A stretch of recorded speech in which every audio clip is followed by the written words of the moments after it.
have low vision, or another print disability that makes reading, holding a book, or turning a page difficult or impossible.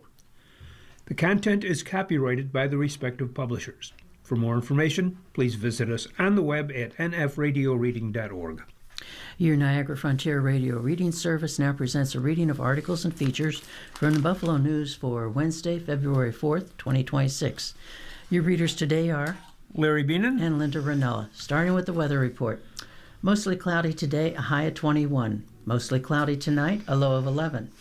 Intervals of clouds and sunshine tomorrow, a high of 20 and a low of 14. For Friday, on and off snow accumulating 1 to 2 inches, storm total 1 to 3 inches. Any heavier burst of snow could make roads slippery, a high of 26 and a low of 1. For Saturday, rather cloudy and frigid, a high of 8, a low of -1. Sunday, low clouds and very cold, high of 7 and a low of 0. Monday, partly sunny and frigid, high of 13, low of 11. And Tuesday, not as cold, going back up again, high of 24, low of 22. Sunrise today was at 7:27 a.m. and sunset tonight is at 5:32 p.m. Larry? Thank you, Linda. Our opening story. Grand Isle aims to keep Seneca land on tax rolls. Urges feds to deny nation's bid for restricted fee status. Grand Island officials want a 200-acre parcel of land that was donated to the Seneca Nation of Indians to stay on the tax rolls. The town recently sent a letter to Interior Secretary Douglas Burgum asking the federal government to reject the nation's request to place the property in restricted fee status. The office of Governor Kathy Hochul sent a similar message to the Interior Department. Town officials say they look forward to working with the Senecas on their plans for the property, but they argue it is essential that they retain a say over what happens with the land and that the parcel continue generating revenue for the town, Erie County, and Grand Island schools once it's developed. We're trying to protect the residents, be good stewards to the taxpayers, and also welcome the Senecas as good partners of land development, Town Board member Dan Kilmer said in an interview. There's no reason we can't be good partners and have this 200 acres become something prosperous for them and for us. The dispute centers on one of the largest island properties available for commercial development. The Hunters family's Aquist development had owned the land for more than 30 years. The property previously was eyed for a massive Amazon distribution center. That project ran into considerable backlash, as did the Huntress' plans to build a different warehouse after Amazon pulled out. In response, the Huntresses in December announced they had donated the property to the Seneca Nation. The nation has not revealed details about its plans, and President J.C. Seneca declined to comment for this article. Whatever happens, it will have major implications for an island whose residents and leaders have struggled to figure out how much development is too much, observers said. This comes to a very ugly head all these years of the struggle of Grand Island to define itself, said Eric Fickelkorn, a longtime leader of the Grand Island Chamber of Commerce and member of the town's Comprehensive Plan Review Board. Vexed developers donate. The contested land status involves two parcels totaling 207 acres at Long and Bedell Roads near a Niagara Thruway interchange. Aquest Development, led by William Huntress and his son Michael, had owned the land for about 35 years. The developer, at the request of the town, installed a sanitary sewer district to serve this and neighboring sites. But Aquist's efforts to bring Amazon to the site failed amid staunch local opposition. Aquist came back with plans for a single-story, 1.1 million square foot warehouse on the Long Road property, a facility that fit the parcel's light industrial and research, or M1, zoning. With the neighbors again balking, the town board in August passed a local law limiting what can be built in M1 districts. This law was directly targeted at us, affected us alone, and unconstitutionally violated our rights, Michael Huntress said in an email to the Buffalo News announcing the donation. The Huntresses agreed to sell the parcels assessed at combined $924,500 to the Senecas for $1. The Seneca Nation Council approved the transaction late last year. We don't have any definite plans for the land yet, but a site of this size and this location creates a number of potential economic development opportunities, Seneca, the nation's president, said in a December statement. Fiscal disaster eyed.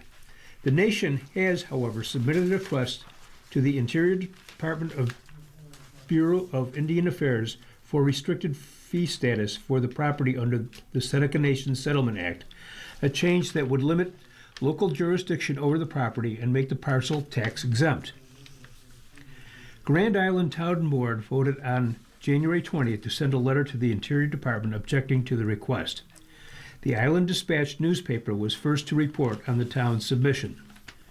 Grand Island Supervisor Peter Marston did not respond to messages seeking comment. However, the town in its letter offered several reasons for its opposition. First, the two parcels generate just over $25,000 annually in town, county, and school district property taxes, records show. Accepting the property would wipe out this income as well as significant additional revenue when the vacant land is redeveloped, the town argued. The town said the 200 acres represent about 40% of the available undeveloped commercial land on the island. Placement of this property in restricted fee status leaves the town with no meaningful way to expand its tax base, attract new businesses, or generate the revenue necessary to maintain and improve municipal services, the letter reads. The town also warned of unmitigated financial disaster for the school district, with ripple effects for town taxpayers if the nation constructs a large subdivision without generating property tax revenue to offset the cost of serving the homeowner's children. The town further pointed out drainage limitations on and around the property, and town officials say the land isn't eligible for restricted fee status because it violates the nation's gaming compact with the state. The agreement restricts land purchases made using Seneca Nation Settlement Fund Acts to parcels contiguous to an existing nation reservation or the new casino properties, and only for the purpose of building new housing, according to the town's letter. Hochul backs down.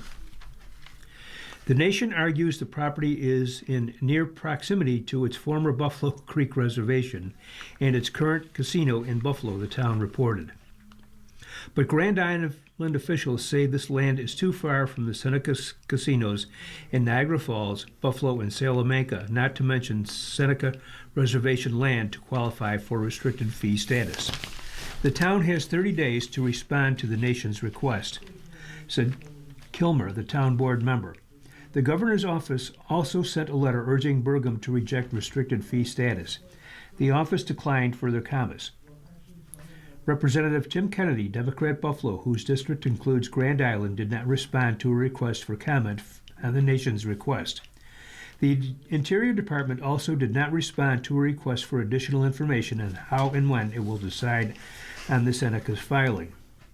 The Senecas throughout the 1990s and early 2000s waged a legal fight to claim ownership of the island. Michael Huntress, in his email, called the nation the rightful owners of Grand Island. However, a federal court judge, in a ruling upheld on appeal, rejected the nation's claim to more than 40 islands in the Niagara River, including the Grand Island, finding New York obtained lawful ownership at the time of the American Revolution. Cooperation sought. Kilmer emphasized the town is not opposed to the Seneca's ownership of the property. I understand and respect their position to make it sovereign, and then they have to understand and respect our position to protect the taxpayers, Kilmer said. It is just one of those things that we're all going to end up coming together, I hope at the end, and working something out. Feeblecorn, the Chamber's executive director and CEO, Riley, said he never knew so many tax attorneys lived on the island until news of the Huntress donation came out. He said residents have discussed at length the gift to the Senecas and the nation's so far unknown plans for the property. Feeblecorn said the unwillingness of the town and residents to allow the Huntresses to develop the land spurred the property donation. He said he agrees the land should remain on the tax rolls, and he said he's optimistic all involved can find a way to develop the site that fits the town's master plan and the property zoning, with a multi-sport recreation center at the top of his personal wish list. Something like that would be best case. Do I think I'm going to get what I want for Christmas? I don't think so. But it'd be great, Beeblcorn said. A guy can ask Santa, can't he? That's right, Larry. U.S. shoots down Iranian drone amid escalating tensions. A U.S. Navy fighter jet shot down an Iranian drone that was approaching the aircraft carrier USS Abraham Lincoln in the Arabian Sea, U.S. Central Command said Tuesday, threatening to ramp up tensions as the Trump administration warns of possible military action to get Iran to the negotiating table.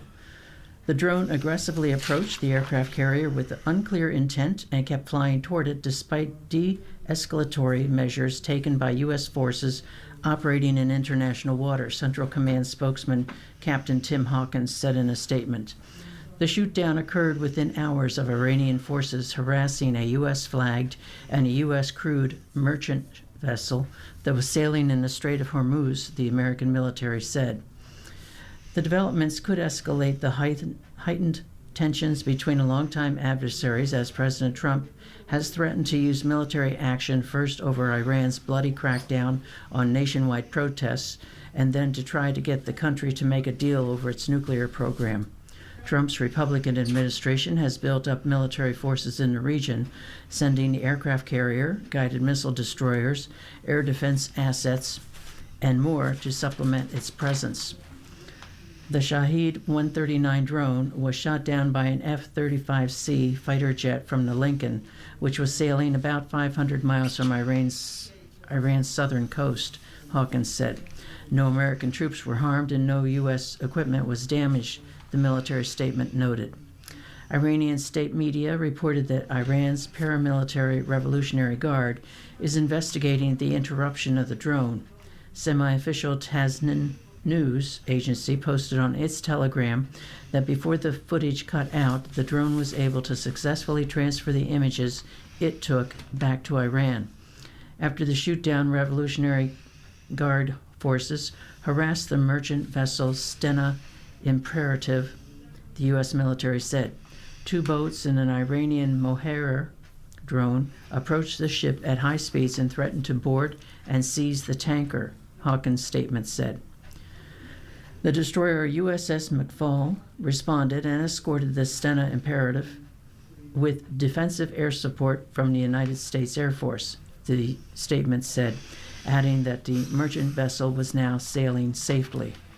Talks between Special Envoy Steve Witkoff and Iranian officials were still planned, White House Press Secretary Caroline Leavitt told reporters. President Trump is always wanting to pursue diplomacy first, but obviously it takes two to tango, Leavitt said after the incidents. She added, as always, though, of course the president has a range of options on the table with respect to Iran. Iranian President Mossad Pezeshkian said Tuesday that he instructed the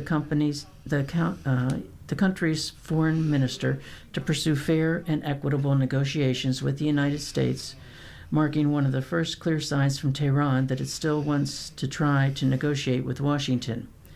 Iranian Foreign Minister Abbas Achi, posted on Telegram that he had spoken with his counterparts in Kuwait, Qatar, Turkey, and Oman regarding regional developments and the importance of protecting regional stability and security.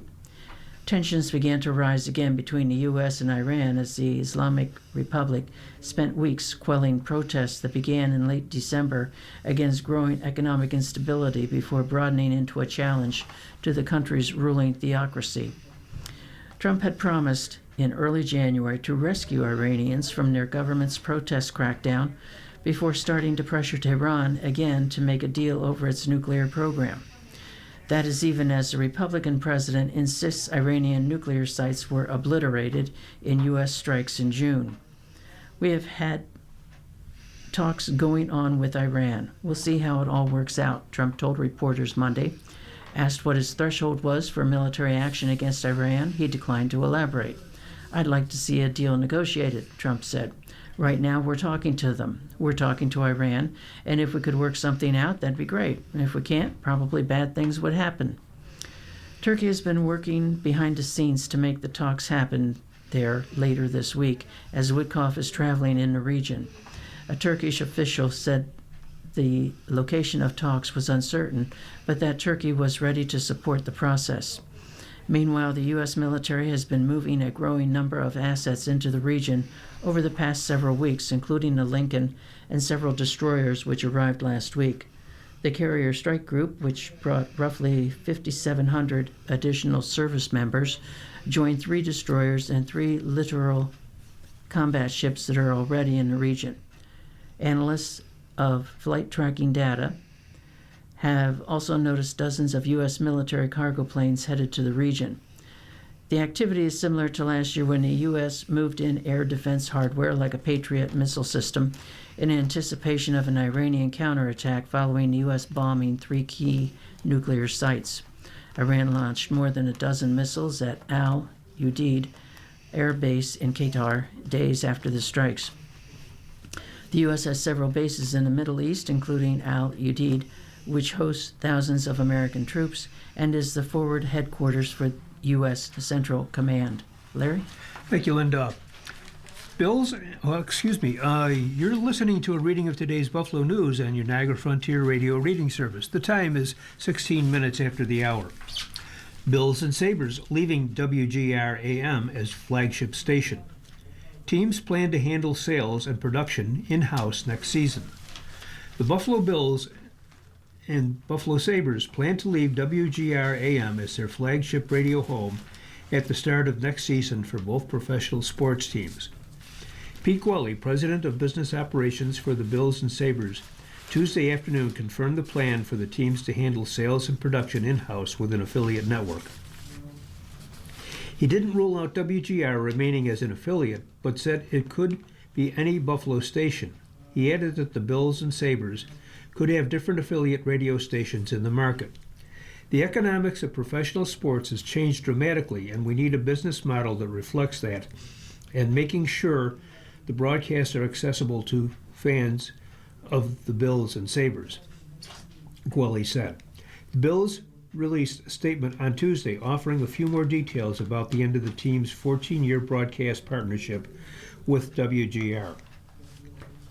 Beginning Monday, radio broadcasts of the weekday show One Bills Live that had been carried on WGR AM 550 and on Rochester affiliate 950 AM.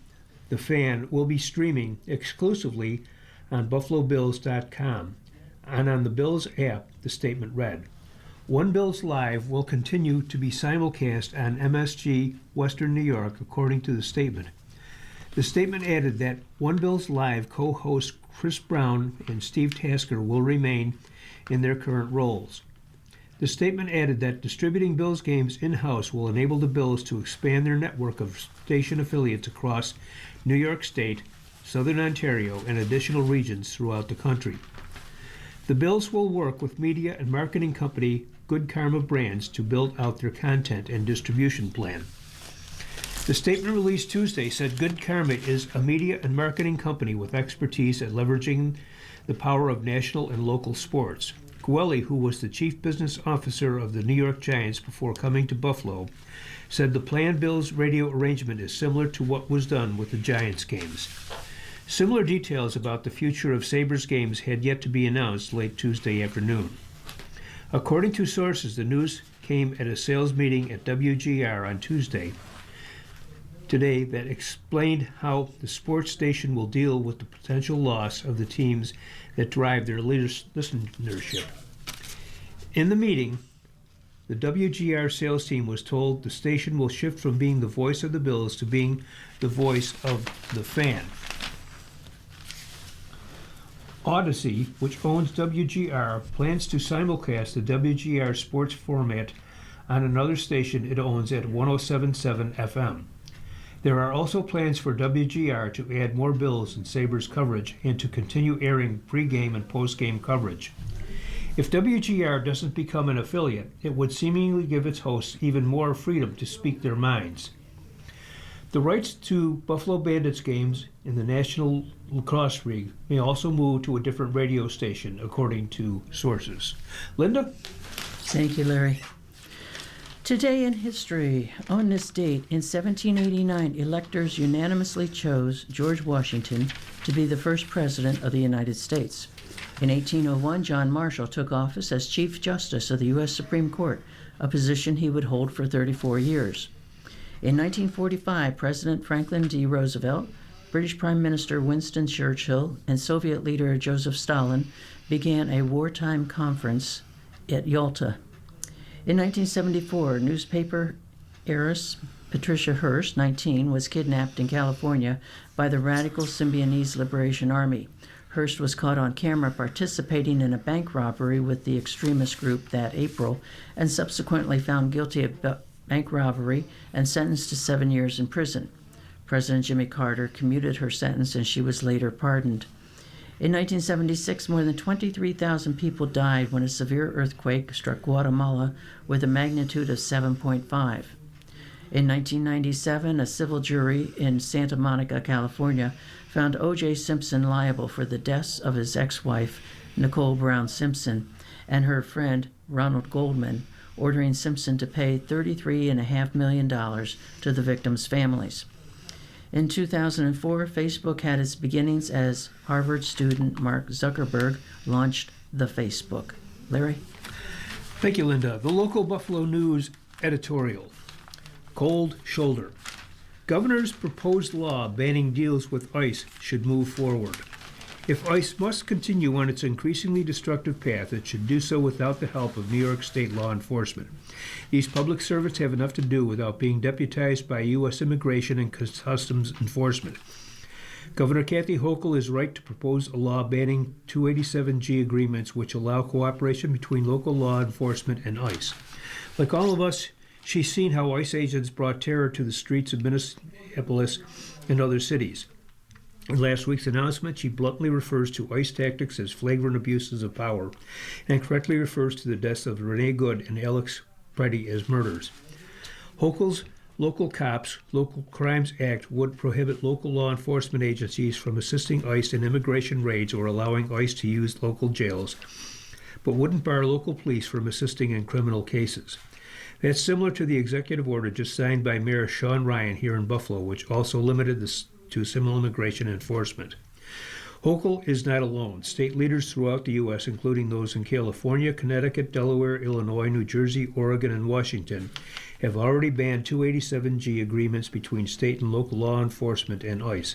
Other states are in the process of doing so. Nightmarish scenarios have already occurred in New York State. ICE has arrested and jailed high school students in Nassau County, which has a 287 agreement with the agency. In Buffalo, migrants have been arrested when attending scheduled appointments at federal immigration court and while working at restaurants and on job sites. Children have been separated from parents and entire neighborhoods live in terror of a knock on the door. There is no guarantee that due process is being followed at each stage, and frequently U.S. citizens have been detained.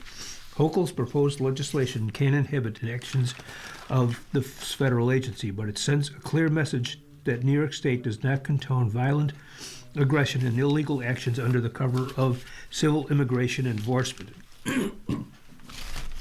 In her State of the State address last month, the governor had already announced other proposals to mitigate the disruptions of ICE, including a law to allow citizens to sue federal officials for violations of constitutional rights, and a ban forbidding ICE from entering sensitive locations, including schools, daycare centers, hospitals, and houses of worship, without a judicial warrant.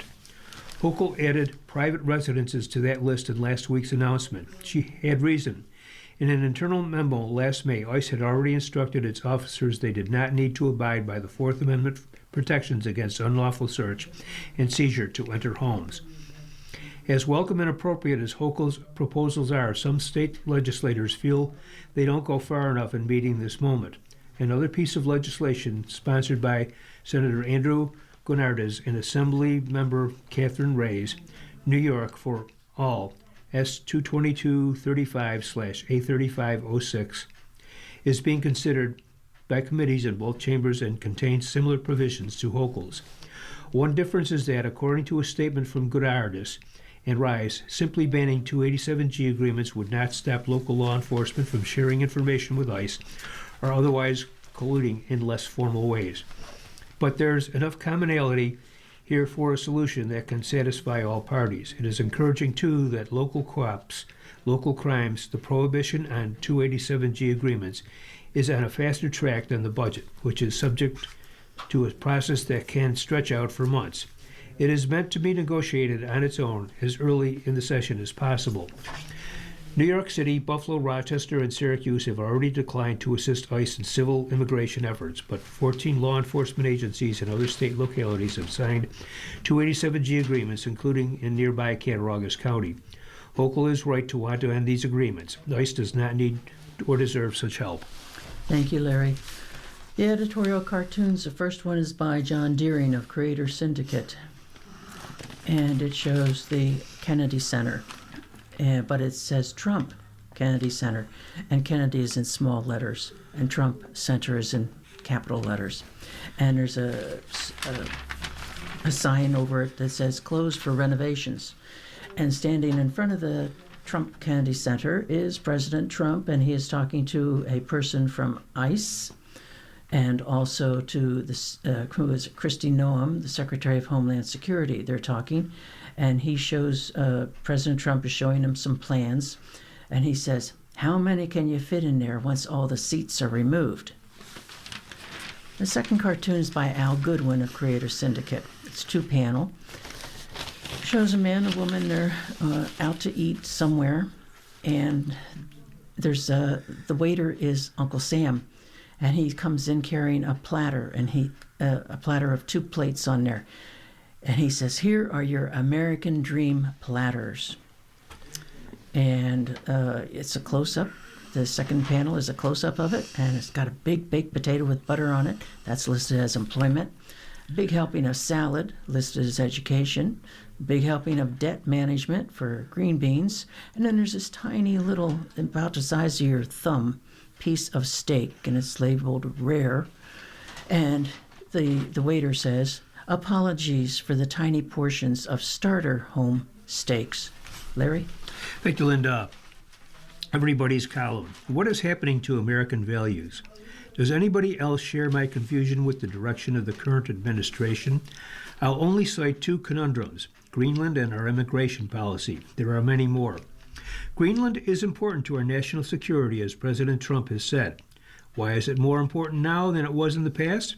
The answer is global warming, which has made Arctic travel easier for potential enemies. But wait, global warming is a hoax and doesn't exist, according to Trump. Is our interest in Greenland less about the Arctic and our security and more about its mineral deposits? Our immigration and enforcement policy was focused on getting the worst of the worst illegal immigrants out of our country. Who can oppose sending violent criminal immigrants out of the country? But what has happened is the apprehension of nonviolent immigrants, including some U.S. citizens, in the most brutal and unconstitutional ways. The irony of this approach, of course, is that we need immigrants in this country to help keep the economy moving forward. Many of the folks picked up by ICE have been here for years, held jobs, started families, and have been important members of their communities.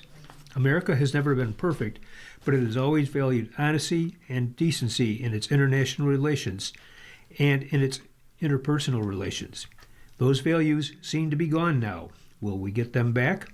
This from Russ Vaughn of Clarence Center. Thank you, Larry. ICE tactics are much better suited to a dictatorship. Here's a quote from an eyewitness account of ICE in action in Minneapolis.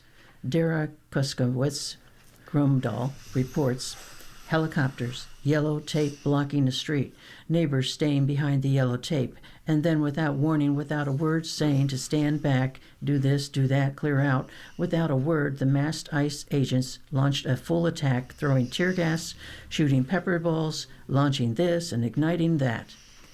These are a few lines from one scene of the terror campaign that our federal government has inflicted on Minneapolis. It is only one of our unfortunate cities that ICE agents have slammed with disruption, fear, and death.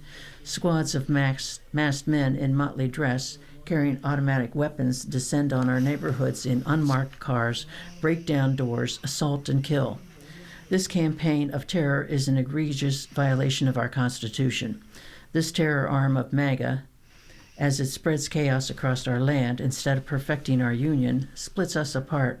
Instead of ensuring domestic tranquility creates fear and anger. Instead of welfare, it shuts down commerce. As for liberty, ICE seems to never have heard of due process. In another voice titled ICE Operations Characterized Unfairly, January 27th, the writer, a former U.S. Marshal, describes the practices of federal officers in making arrests as not pretty. They, like ICE, travel in unmarked cars, dress irregularly in tactical gear, are armed, and presumably come unannounced. Such shock and awe arrests are standard in a dictatorship.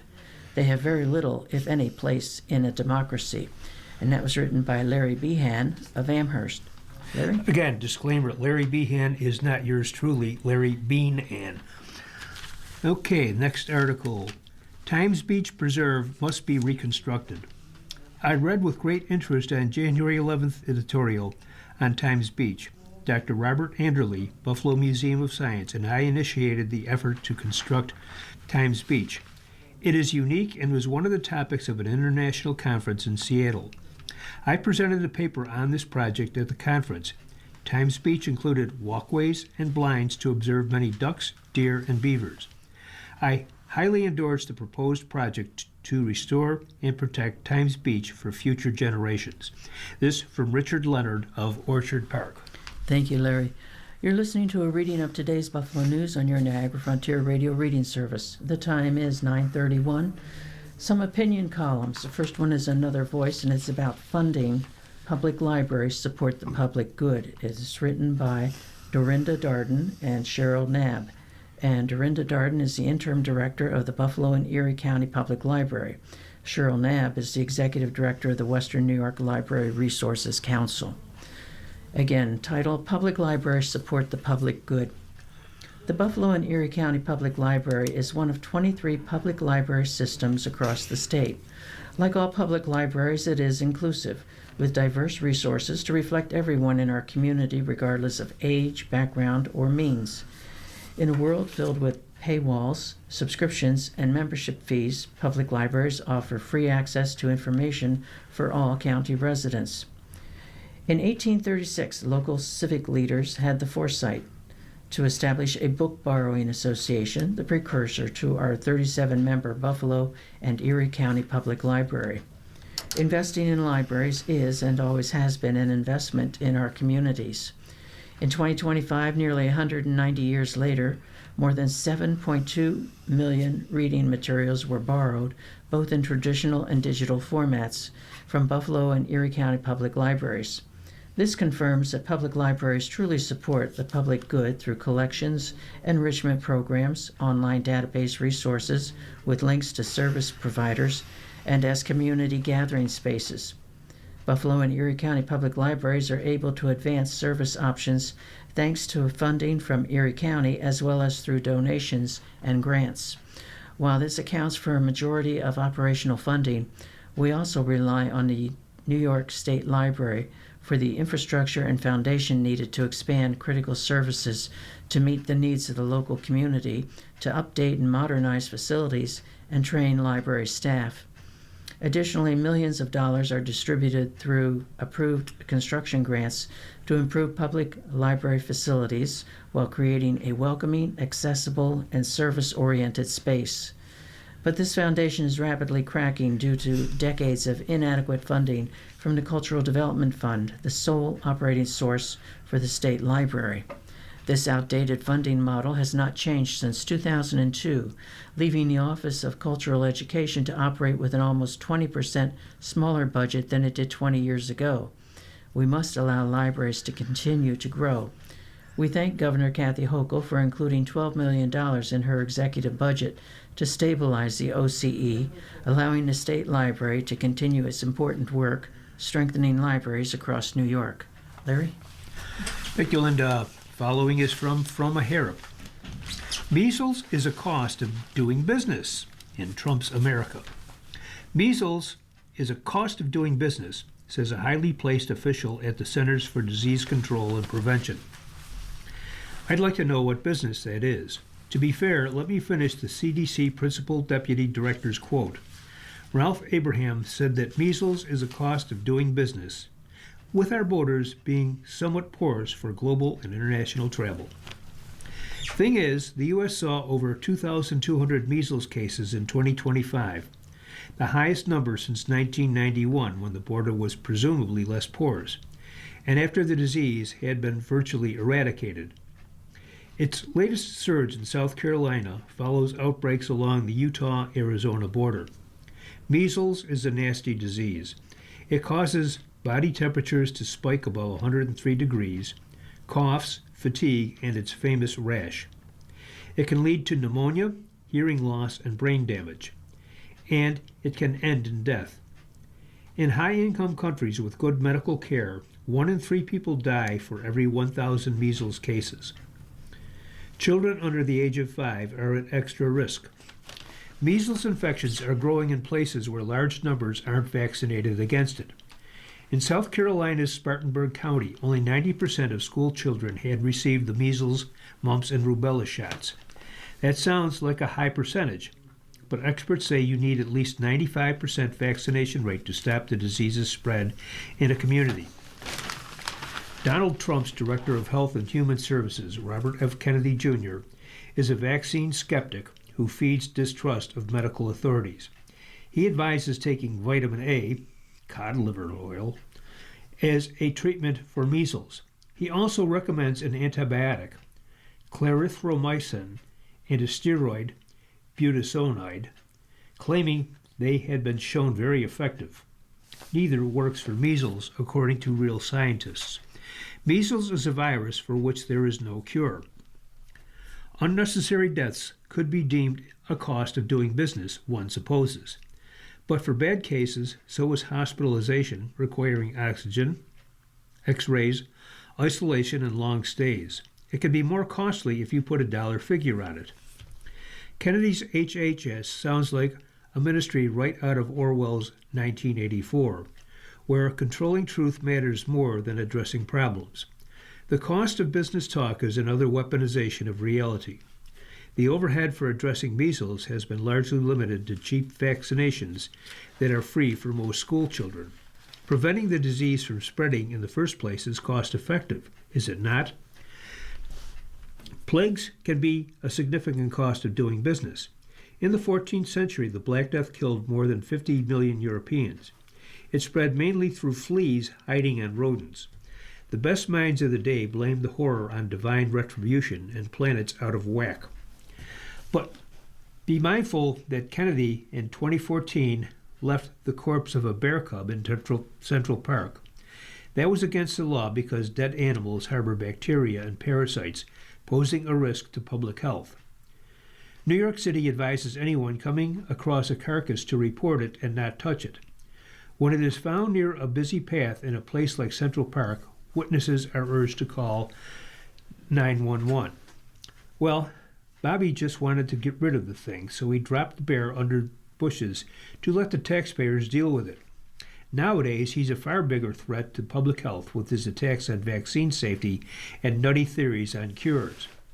He deviously sows distrust by urging Americans to first consult with one's healthcare provider on whether vaccination is best for your family. In sum, outbreaks of diseases that used to be rare are without a doubt an added cost. It's a cost of the business of living in Trump's America. Thank you, Larry. Some business and financial news. Target's new CEO faces sales slump and turmoil. Target's business is in a slump. Competition is bearing down, and its hometown of Minneapolis is in a crisis from massive federal immigration operations. It's a fraught moment for a new CEO to start. Michael Fidelki officially took over as Target's chief executive Sunday. Fidelki started his career at Target as an intern in 2003 and rose up company ranks. We have real work to do, he said in a public letter Monday. We are equally clear on the opportunity in front of us. Fidelki will aim to recapture the company's Target reputation for trendy fashion and home furnishings at affordable prices. Target for years stocked shelves with popular designer brands and its own labels such as Threshold, All in Motion, and Cat and Jack. The mass merchant appealed to many customers but middle-income moms shopping for younger children formed a key customer base. Target's sales boomed during the pandemic when customers rushed to buy essentials, home goods, and other products, but it's fallen since then. Decades-high inflation squeezed customers' budgets in 2022 and 2023, forcing them to cut back on discretionary purchases. Target got stuck with a glut of unsold pillows and laptops. Target also struggled to keep stores tidy and certain products in stock on shelves. Customers complained about long checkout lines and understaffed stores. Target was even late to get some stores ready for key holidays last year. Meanwhile, competition from Amazon, Walmart, and Costco has intensified. These companies are larger than Target and have used their size advantage to drive down prices and attract customers. Target's sales have stagnated, and its stock has dropped nearly 30% over the last 3 years. It's an enormous job. There's a lot to fix here, said Scott Mushkin, a retail analyst at R5 Capital. Fidelki's turnaround plans will focus on trying to introduce new brands and spruce up stores. Target is increasing capital spending by 25% to $5 billion to improve store operations, merchandise, and technology. Target also recently opened a store in Soho, the glitzy New York City neighborhood, full of stylish apparel, designer collaborations, and beauty products. Target will use the store to test new concepts it may roll out nationally. Shoppers want great design, real value, and experiences that delight, Fidelki said in his letter Monday. That's where Target has always been at its best, and it's what grounds the important work in front of us. Fidelki also has to navigate a tense political situation in Minneapolis. Target and other big Minnesota companies have faced pressure to respond to the Trump administration's immigration crackdown in Minneapolis and the killings of 2 American citizens by federal agents there over the last month. Target has more than 50 stores in the Twin Cities. Protesters have gathered at many of its stores in the regions to call on Target to repudiate the administration's immigration operations following the arrest of 2 Target employees at a store in Richfield, Minnesota. This is tricky territory for Target, which staked out strong positions in support of racial diversity and LGBTQ rights under previous CEO Brian Cornell. Those stances drew backlash from conservative customers, and progressive customers grew frustrated at Target when it stepped back from them. Following the killing of Alex Petty on January 24th, Target joined dozens of other companies in Minnesota to issue a statement calling for the immediate de-escalation of tensions and for state, local, and federal officials to work together to find real solutions. Fidelki also acknowledged the incredibly painful violence in Minneapolis in a separate video message to employees. He offered resources and support to staff members shaken by the killings. Larry? Thank you, Linda. Musk unites SpaceX, XAI, to accelerate development.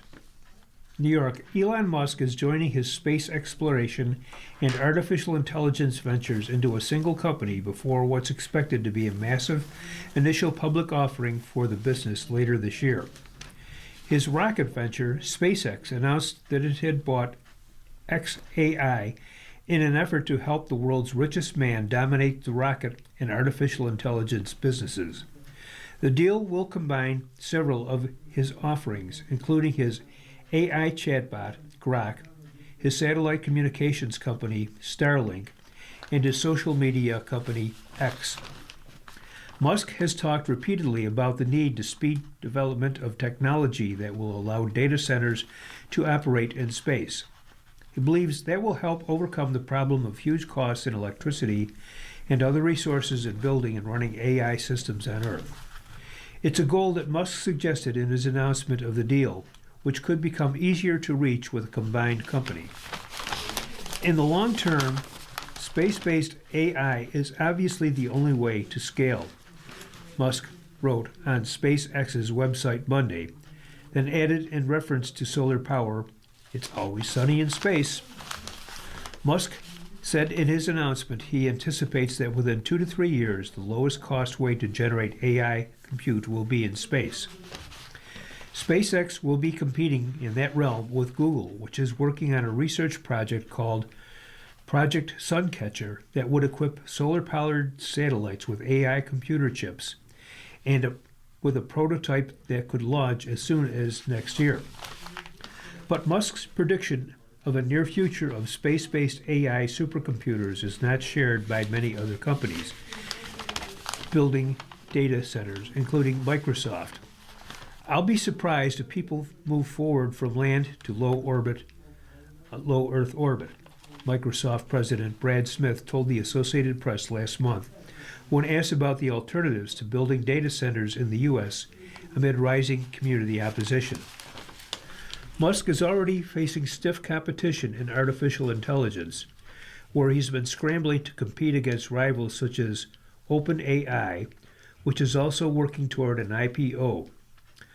Musk's dislike of OpenAI, which he helped to found more than a decade ago, is part of what drove him to start xAI in 2023 and build the ChatGPT alternative he named Grok. Musk has equally ambitious plans for Tesla as he tries to pivot a company with shrinking car sales to focus more on self-driving taxis and humanoid robots driven by AI. Tesla recently announced a $2 billion investment in xAI. Chatter on Wall Street about the billionaire continuing to meld his many ventures together in a massive Musk Incorporated has taken off in recent months, with some investors speculating that Tesla could combine with SpaceX too. Forbes magazine puts Musk's net worth at $768 billion. He also owns a brain implant company called Neuralink and a tunnel digging business named the Boring Company. Thank you, Larry. Spending data highlights rising inequality. Higher income Americans and those with college degrees have ramped up their spending more quickly in the past 3 years than other consumers, according to new data released Tuesday, evidence of worsening inequality that may explain some of the growing pessimism about the economy. The data released by the Federal Reserve Bank of New York also shows that in the final 3 months of last year, lower income and rural households faced higher inflation than higher income households. The spending data focuses only on goods excluding automobiles, and does not capture likely spending by higher income households on travel, restaurants, and entertainment. The figures add support to the notion of a K-shaped economy in which upper income Americans are fueling a disproportionate share of the consumption that is the primary driver of the economy, while lower income households see fewer gains. Poorer households in general often experience higher inflation, with a greater share of their spending being set aside for goods that have seen prices soar since the pandemic, things like housing, groceries, and utilities. PepsiCo plans price cuts as demand starts slipping. PepsiCo is cutting prices on Lay's, Doritos, Cheetos, and Tostitos chips this year to win back customers exasperated by years of price hikes. PepsiCo has leaned on price increases as the cost of packaging, ingredients, and transportation rose. In the fourth quarter, PepsiCo hiked prices by 4.5% globally. And for some consumers, low and middle income consumers, the biggest fraction that they have today is in our category is affordability. Thank you, Larry. As part of our newspaper reading, we now present the day's death listings. If you need further information on any of these names, call us at 716-821-5555. That's 716-821-5555. Boniello, Kathleen J. DePasquale, Judith A. May Peterson. Frederik, Maria Terech. Furman, Leslie R.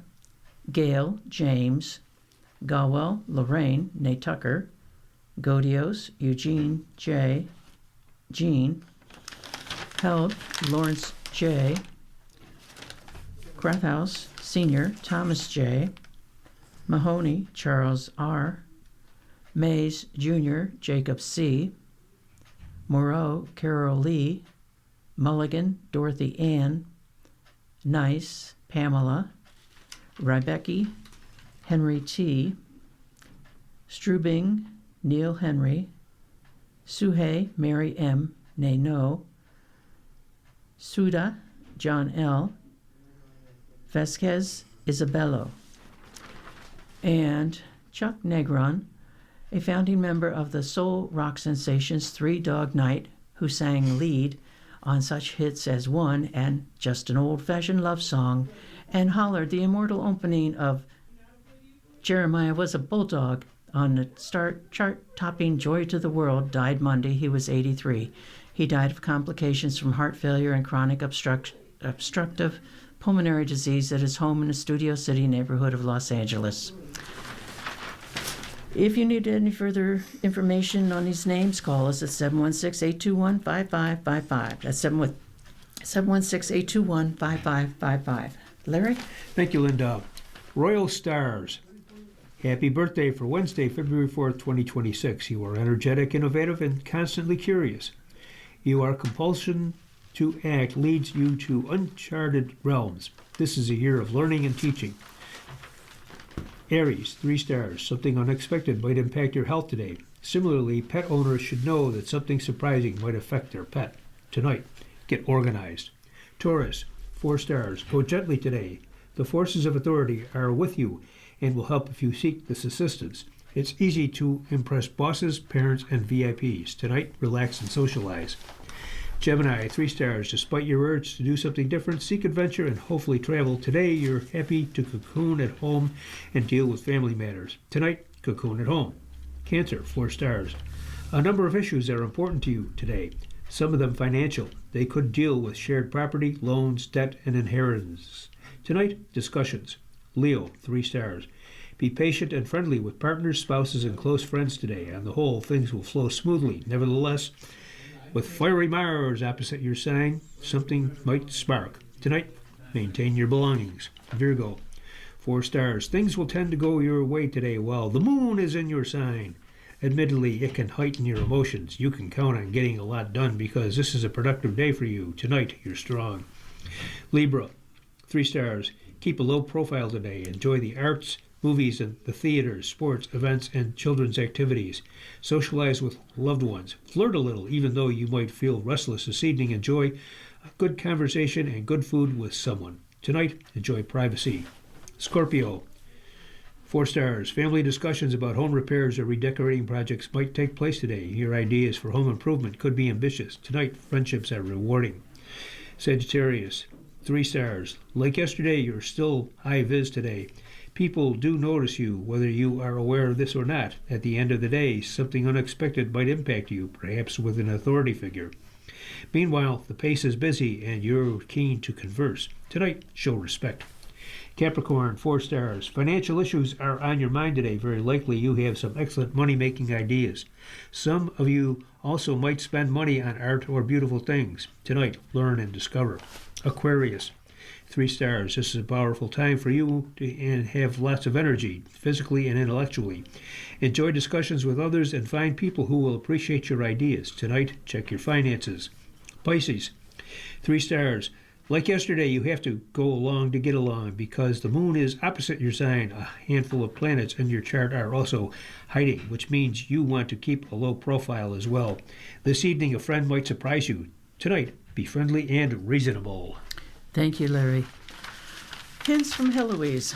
Learning a few new cooking terms. Dear Heloise, I'm being married in the beginning of this year. My cooking skills aren't just bad, they're horrible. I burn far too many dishes and ruin pots and pans. The majority of my dishes are totally bland. My husband-to-be has suffered through a number of disgusting dinner because I don't know what I'm doing. We both work, and sometimes I have to work overtime, which means the dinner is often thrown together. I'm writing to ask about certain terms that are used in cooking because maybe if I understood these terms, I might be able to improve and stop making watery rice with burnt chicken. Can you tell me what these terms mean? Score, row, rag out, frizzle, and mirapox. From Cindy in Michigan. Cindy, here are the meanings of those words. Score, to cut gashes into the meat surface. This is often done on meat that is tough, such as flank steak. Roux, R-O-U-X, a mixture of butter and flour cooked to a smooth paste until it is either just thickened or thickened and lightly brown. Rag out is a rich brown stew. frizzle, to fry in hot fat until the edges of the food curl. And mirepoix, a French term for a combination of finely chopped and sautéed vegetables, which are then usually added to a casserole or dish where you will be braising the meat. From Heloise. Getting organized. Dear Heloise, I have 2 cabinets in the cellar, and I have a small house with no space in the kitchen. One cabinet is for items that are used weekly, such as pasta, rice, peanut butter, soup, dry items, tomato sauce or paste, bathroom supplies, etc. However, on one Saturday, my daughter went to retrieve something in the cabinet and told me, "Mom, this expired 2 years ago." I reorganized each of the 4 shelves so that the top shelf is for items that expire in the current year, then the next, and so forth. Each shelf is labeled by year. The other one is full of items for what if, in parentheses, non-perishables, pasta, and other dry items, dry milk, water, toilet paper, towels, warm blankets, etc. I'm now organized. That's from MP.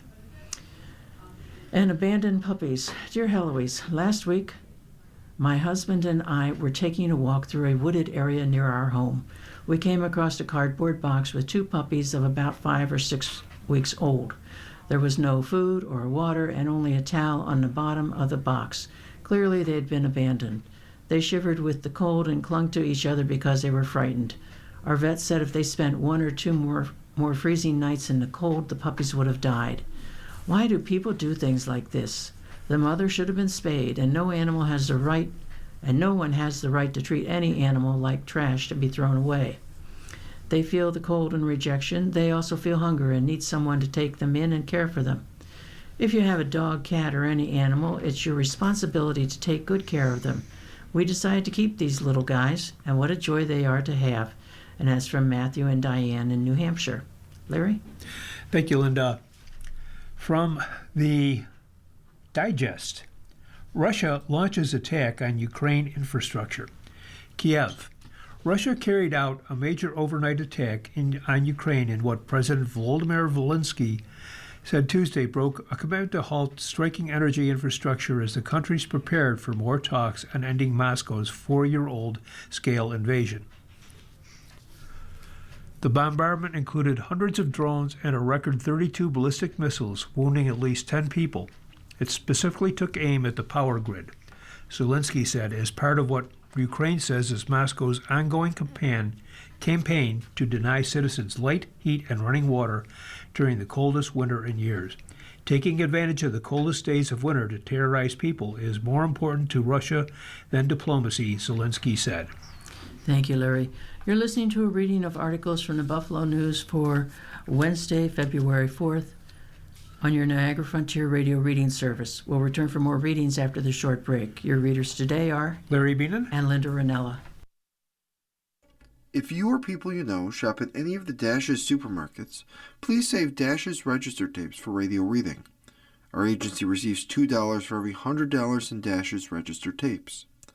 Radio reading has raised thousands of dollars so far. Anyone can drop off their Dash's tapes to the Niagara Frontier Radio Reading Service at 1199 Harlem Road, Cheektowaga, between William and Clinton Streets. Or Dash's tapes can be mailed to the Niagara Frontier Radio Reading Service at 1199 Harlem Road, Cheektowaga, New York, 14227. Any questions on Dash's tapes for radio reading? Call us at 716-821-5555, and thanks for caring.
We'll continue now with our reading of articles from today's Buffalo News. Your readers are Linda Ranella. and Larry Beamer. On to some local and regional news. Jacobson is named publisher of news. Oh, before we begin, folks, I have an announcement. I don't have an article to read, but if you're interested in the special election for 61st District Senate seat that was held yesterday, the winner was Jeremy Zellner. Surprise, surprise. On to Jacobson is named publisher of the news. Sean Jacobson, an advertising and marketing industry veteran who spent the last 6 years as a top executive at Hearst Corporation Media Holdings in the San Francisco area, has been named president and publisher of the Buffalo News. Jacobson, who recently left his job as chief revenue officer for Hearst Bay Area, becomes just the fourth person to serve as publisher of the news since 1983. He fills a publisher position that has been vacant since his predecessor, Tom Wiley, left the news last May to become CEO of the National Trust for Local News. "I'm excited to be here," said Jacobson, who was born and raised in Salt Lake City, Utah, and is currently looking for a house in the Buffalo-Niagara region. The Buffalo News has been around for 145 years, and it's got a really great reputation, Jacobson said. "My goal here is to continue to establish the great print product and grow the digital side of the business."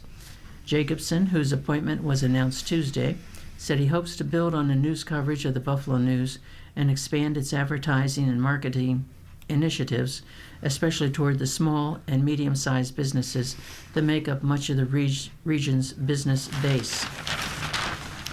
"There's two things I'm really passionate about," Jacobson said. "One is news. As we all know, it's been under a lot of fire in the last couple of years, and it's important for us to make sure that we maintain our standards and our ethics and that we tell the stories of the community.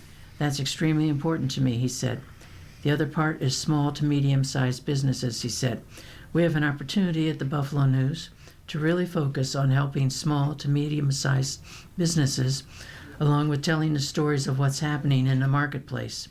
And these two together, I think we can really make an impact on the market and our city, and really help us to tell the story of the Buffalo people and really help them thrive and move forward." Newspapers across the country have been grappling with declining revenues from steadily declining sales of printed newspapers, even as they have pushed into digital products, from online subscriptions and podcasts to video. "My job as president and publisher is really to make sure that we're setting that strategy from a news perspective, and that we're also hitting the revenue goals so that we can continue to fund the news and continue to see it grow," Jacobson said. Jacobson comes to Buffalo from the San Francisco area, where he was chief revenue officer for Hearst Bay Area, a group that includes the San Francisco Chronicle, its sfgate.com website, and marketing solutions business 46 Mile since the beginning of 2020. Before that, he spent 10 years at Tri-V, a Salt Lake City-based marketing and sales company, eventually rising to area vice president and director of digital sales nationwide. Larry? Thank you, Linda. Roycroft Inn's tax assessment is being challenged by Jamal. Douglas Jamal, the developer, feels he's being significantly overcharged on his tax bill for the upscale Roycroft Inn and Restaurant in East Aurora, but the town of Aurora isn't budging. So he's suing to get his tax assessments cut by 85%, or $1.2 million, to reflect the lower purchase price that he paid for the property nearly 2 years ago. In a lawsuit filed by State Supreme Court, or in Supreme Court by Jamal's attorneys at Harder, Seacrest, and Emory, Jamal is seeking to force the town to reduce the total assessed value on the 4 properties from $1.48 million to $210,000. But that's the assessed value, not the market value. Aurora assesses properties at just 20% of their fair market value. So that means the town currently values the properties at $7.39 million, while Jamal wants it cut to $1.05 million, the exact amount he paid. The Washington, D.C. developer bought the prestigious 28-room inn in April 2024, almost a year after striking a deal for the historic property with the former owner, the Margaret L. Wendt Foundation. The deal included 4 properties at 5, 26, and 40 South Grove Street, and 461 Main Street in the heart of the Tony Village. Jamal has an appraisal from KLW Appraisal Group's James T. Sazex in July 2023 prepared for Bank of Holland as his lender, while he had the property under contract to back him up. "We have an appraisal when we brought it," Jamal said. "It's what it appraised at, and that's what the taxes should be." The appraisal cited a total value of $1.31 million for the Roycraft business, but that included $1 million for the property plus $100,000 as the business revenue itself, and $210,000 for the furniture and fixtures. At the time, the market value was $6.16 million, with a town assessment of $2.25 million and taxes of $105,000. The subject is significantly overassessed and assessment challenge should be initiated, KLW wrote.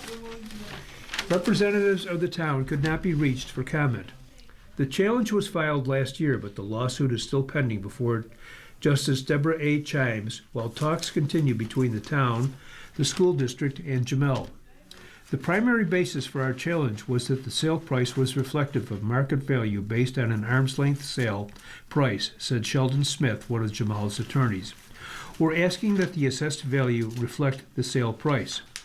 He declined to comment further. "We are in good faith negotiating with the town and school district, and I want to keep those going," he said.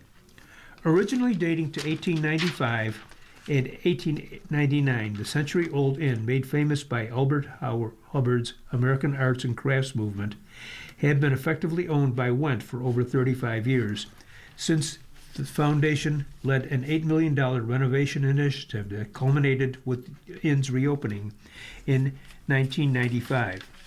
That came after the Rochester-based Landmark Society of Western New York rescued the closed 44,000 square foot inn and its contents from a bankruptcy auction in 1987 with a $500,000 Wendt grant. The inn reopened to guests after the renovation, offering 3, 4, and 5-room suites, honeymoon suites, and both mini suites and guest rooms, a restaurant and lounge, a salon, and meeting rooms. The foundation never intended to permanently own it, but could not find a buyer until Jamel. According to the appraisal, 5 rooms were inspected and found to be in average condition, but there was no inventory of furniture, fixtures, and equipment, so KLW made assumptions based on comparable hotels. The appraisal looked at the Hampton Inn by Hilton in East Aurora, the Mosey in Williamsville, the Reichert House in Amherst, and Country Inn and Suites in Mount Morris, and a Wingate by Wyndham.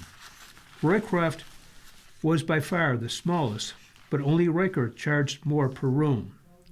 However, Roycroft's occupancy rate of 53.4% and its revenue room were both less than the market average. Thank you, Larry. Mother, stepfather accused of waterboarding a 7-year-old. A Buffalo couple had been accused of waterboarding a 7-year-old boy, prosecutors say, as part of an ongoing campaign of alleged abuse that included a recent incident where the boy's heart was stopped for about an hour. Jacqueline J. Balabis, the boy's mother, and Paris D. Woods, his stepfather, have each been indicted on 14 felonies for what prosecutors said were 7 separate drowning events over a 3-month period. Buffalo police responded to the family's Parkdale Avenue home on December 11th and found the boy clothed and unresponsive in a bathtub, according to police and prosecutors. He was taken by ambulance to Golisano Children's Hospital.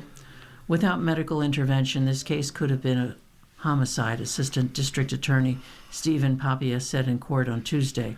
The mother and stepfather were literally waterboarding a child, Papia said, and the boy was held underwater as he fought for his life. Both Balabis, 26, and Woods, 24, pleaded not guilty before State Supreme Court Justice Kelly Vaco, who ordered them held without bail. They've been in custody since they were arrested on an indictment warrant on Friday. Each defendant appeared separately in court. During Woods' court appearance, he looked around and had facial expressions, indicating apparent surprise and disbelief as the prosecutor recounted the allegations. The couple's next court date was scheduled for March 5th. Waterboarding usually involves pouring water over the face of a restrained person to induce the sensation of drowning. It is recognized by international law and human rights organizations as a form of torture. Balabas and Woods each have been charged with 2 counts of first-degree assault, 6 counts of attempted first-degree assault, 6 counts of reckless endangerment, and 1 count of misdemeanor child endangerment, according to court records. After surviving the most recent incident, the boy reported to authorities that he had been beaten daily, including with belts, fists, and kicks, Papia said in court. The boy, who had no bed or mattress at home and slept on the floor, was forced to take cold baths and showers for upward of an hour at a time, the prosecutor told the judge. He was also forced to do push-ups, and if the push-ups weren't done with proper form, he would get stomped on his back, said Papia, who is prosecuting the cases with District Attorney Justin Caldwell.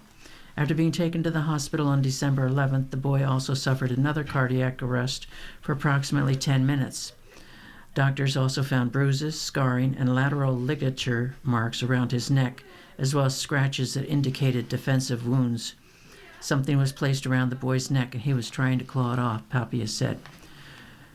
Prosecutors have 3 to 4 witnesses who have first-hand knowledge of the abuse, prosecutors told the judge. Additionally, other children in the home were elicited to participate in the boy's punishment. The parents also allegedly withheld food from the boy. Timothy Gallagher, Wood's defense attorney, declined to comment after the arrangement. Balabas was represented in court by public defender and assigned defense attorney Tom Hubush. Larry? Thank you, Linda. Clarence residents aim to block Hortons. Some Clarence residents say a Tim Hortons cafe and donut shop with drive-through planned for a well-traveled intersection in the town's Harris Hill neighborhood doesn't make a whole lot of sense. That's why they're suing the town and the developer to prevent the conversion of a former bank building at Main Street and Harris Hill Road into a Tim Hortons restaurant.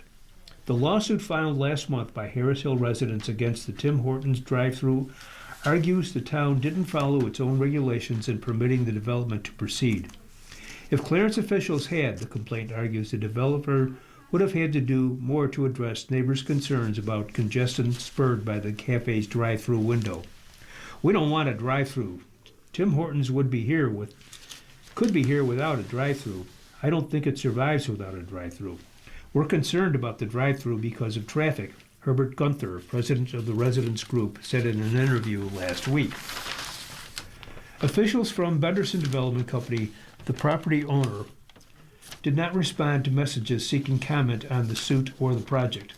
Clarence Town Attorney Lawrence Meckler declined to address specific claims in the lawsuit known as an Article 78 petition.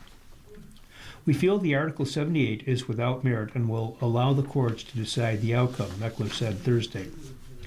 The proposed Tim Hortons has stirred up mixed reactions within the town. Neighbors of the Harris Hill site who argue it's too close to a church and 2 schools have made their opposition known at town meetings on social media through lawn signs. Some town residents have pushed back, saying on Facebook the coffee shop won't make Main Street any busier than it is, and the neighbors are exaggerating the project's harm. The development has gone through numerous contortions during approval process.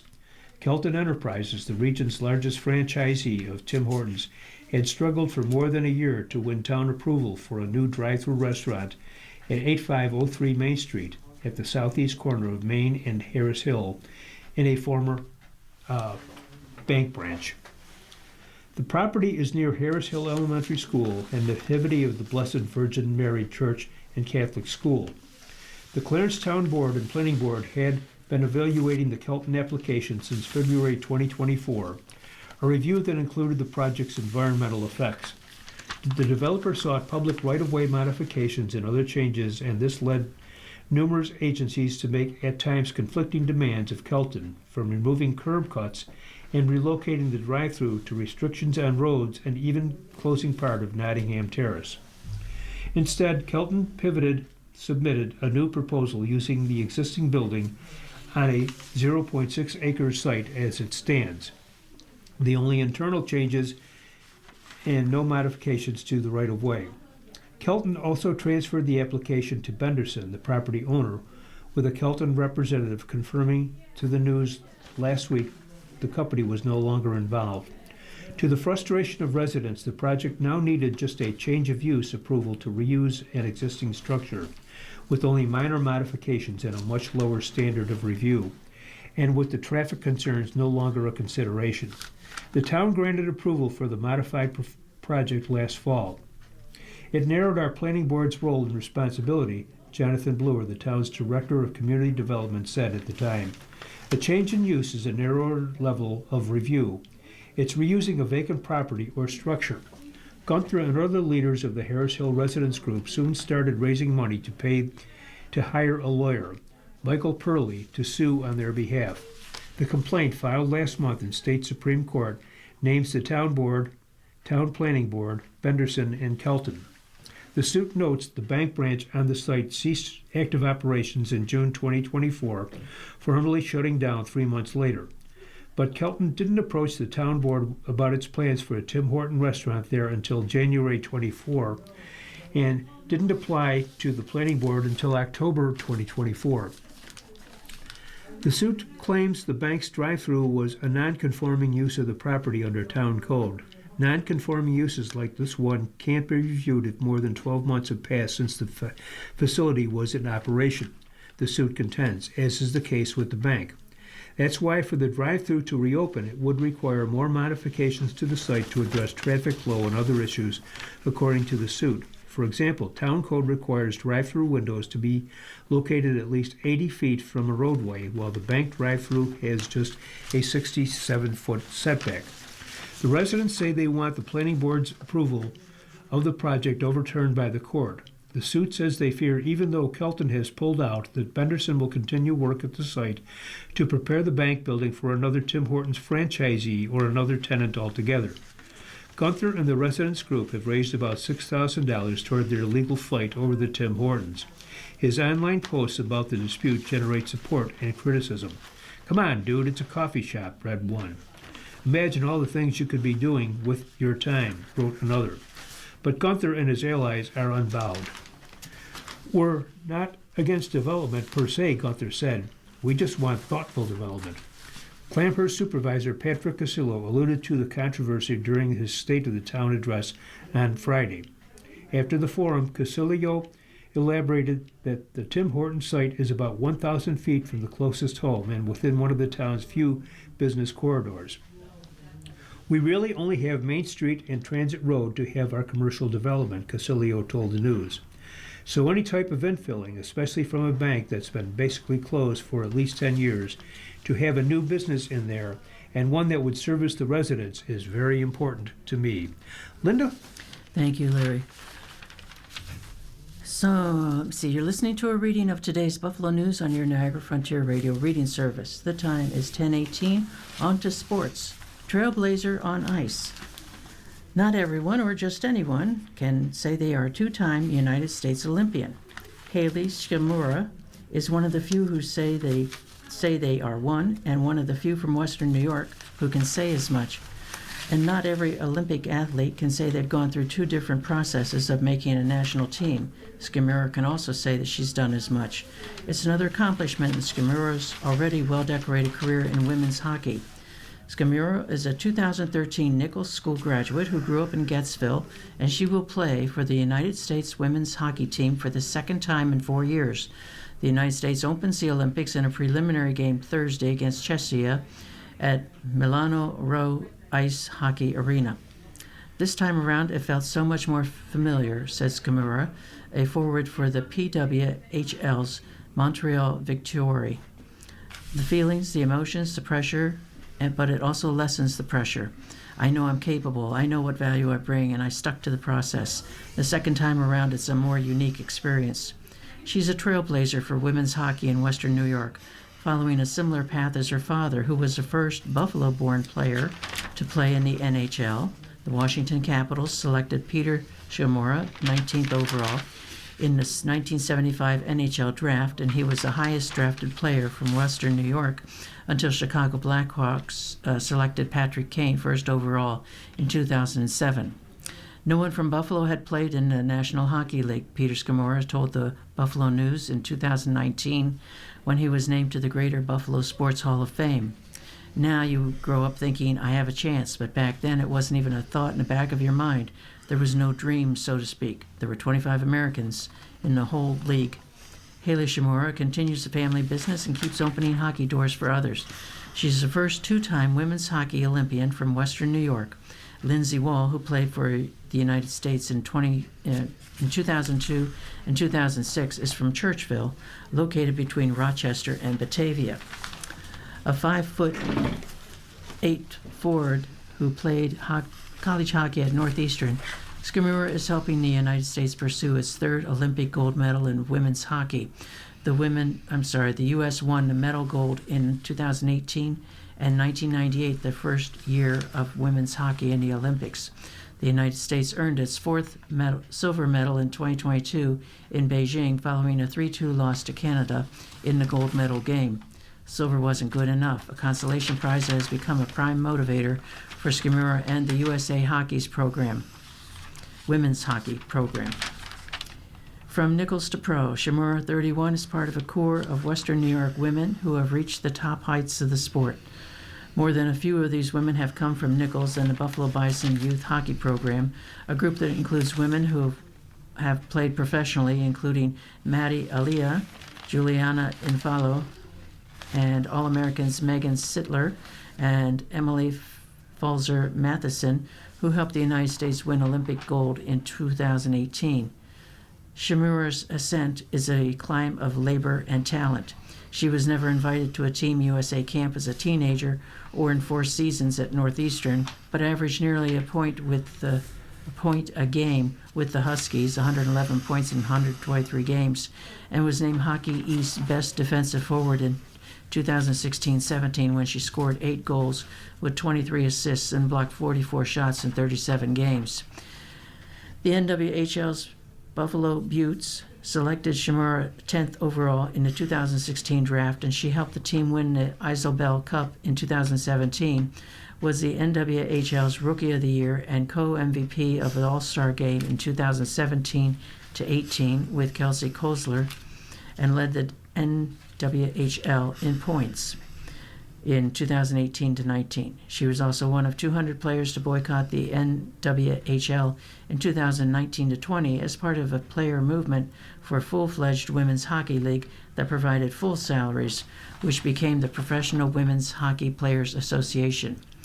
What she accomplished as a professional hockey player helped her reach the international levels of women's hockey. She has played in the last 6 IIHF Women's World Championships, winning 3 gold medals and 3 silver medals. She, maybe more than any other player on her team, screams Olympian, said Team USA coach John Wroblewski. In terms of the preparation, the dedication, and the elite athleticism, combined with an innate desire to compete, I think she's a true Olympian and somebody that we just value so much in this program. Larry? Thank you, Linda. Super Bowl week, far from a love fest. It appears as if Goodell is trying to put out multiple fires. San Francisco, Super Bowl week is here. Are you not entertained? Honestly, it's okay if you're not. What's supposed to be a celebration of the nation's most popular sport instead feels very much like the league is attempting to put out fire after fire, some of which it has caused, and one of which it had no control over. As part of the week, NFL Commissioner Roger Goodell annually holds news conferences Monday. While he is not regularly available to the media during the season, it's one of the few times annually that reporters can ask Goodell about the state of the game, both on and off the field. At seemingly every one of these sessions, Goodell is grilled on the state of officiating around the league. I'm so amazed at how good our officials are, he said Monday. We spend time all week looking at various angles and still debating it a week later. These guys have to make a split-second decision. The men and women on our field are incredible. I think that they're proven over and over again that they really are wonderful at what they do. No, in case you're wondering, Goodell's nose didn't visually grow in that moment. It has to be nauseating for fans to feel like their complaints not only aren't being heard, they're publicly being outright dismissed. Simply put, Goodell is wrong if he's amazed at how good the officials in the league are.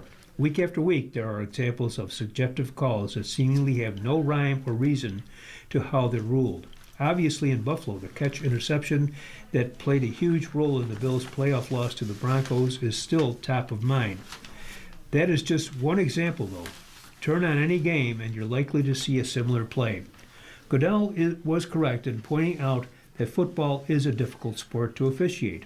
It's played by some of the biggest, fastest, strongest athletes on the planet. That alone can't be an excuse, though. It has to get better.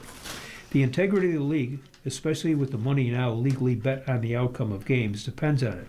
Fans have to trust that the league is doing everything possible to guarantee officials reach the correct outcome. Goodell said he's in favor of embracing technology and assisting on-field officials to an even greater degree. We've been able to use technology, in my view, to try to prevent the obvious error, he said. I think technology can help with that. Goodell said that the use of replay assist should be expanded, possibly even to review personal fouls. He also opened the door to officials not on the field. That means either by replay assists in the stadium or even those in the league office in New York, being able to call a penalty when it's missed on the field. That would be a big change for the league. Whether it's the right change remains to be seen. The league has a problem with transparency in officiating. Why is replay assist used for one play but not another, especially when they're both close? There has been no adequate answer. Goodell simply isn't reading the room by telling fans how great officials are doing. Diversity. This season, 10 teams fired their head coach, including the Bills. None of them filled the vacancy by hiring a black coach. Just one, the Titans hired a minority, Robert Saleh, who is Lebanese American.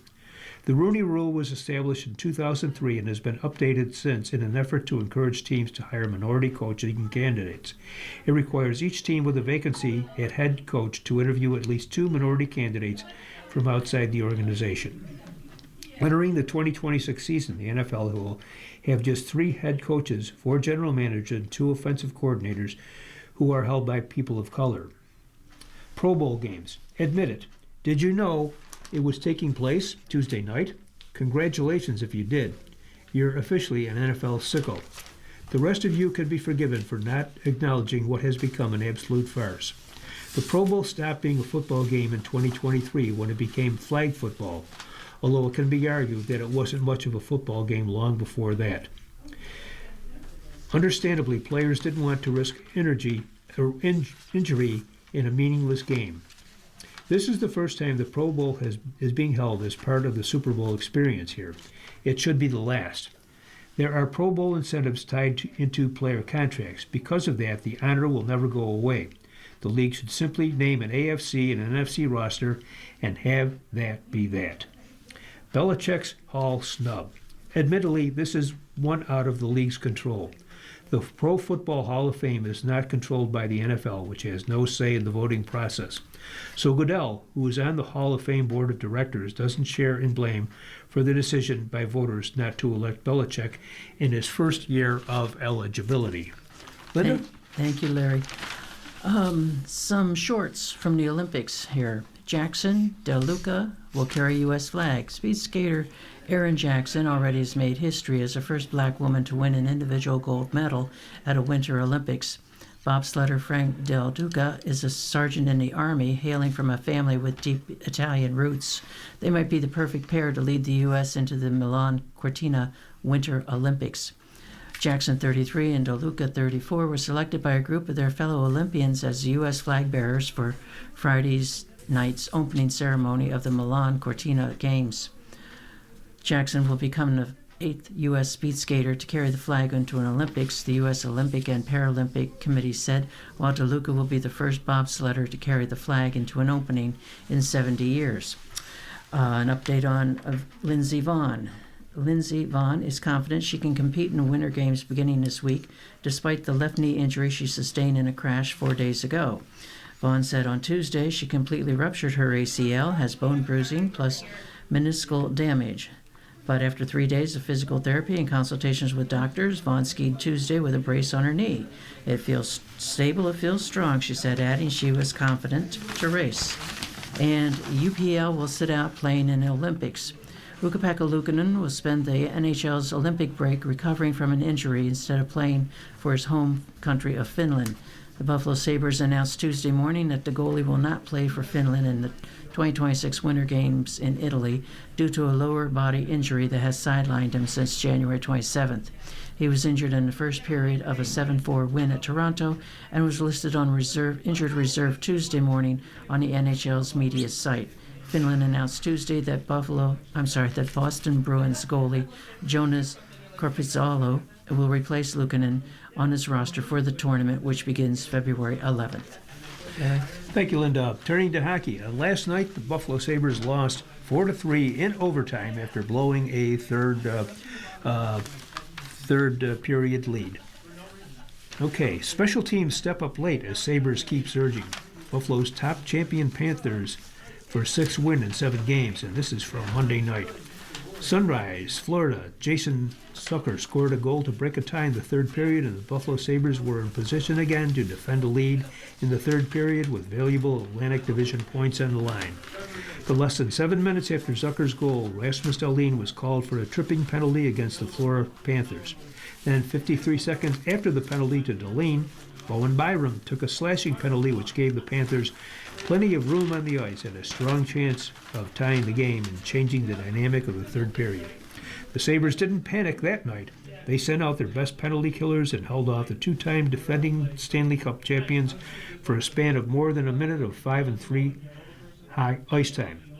And the Sabres worked their way to a 5-3 win against the Panthers on Monday against the Panthers at Amerant Bank Arena. We took away the passing lanes, took away the one-timers. We needed to get a big save, Sabres wing Alex Tuch said. Lizzie, Sabres goalie Alex Lyon, was there to save it, and on a big clear there off the face-off.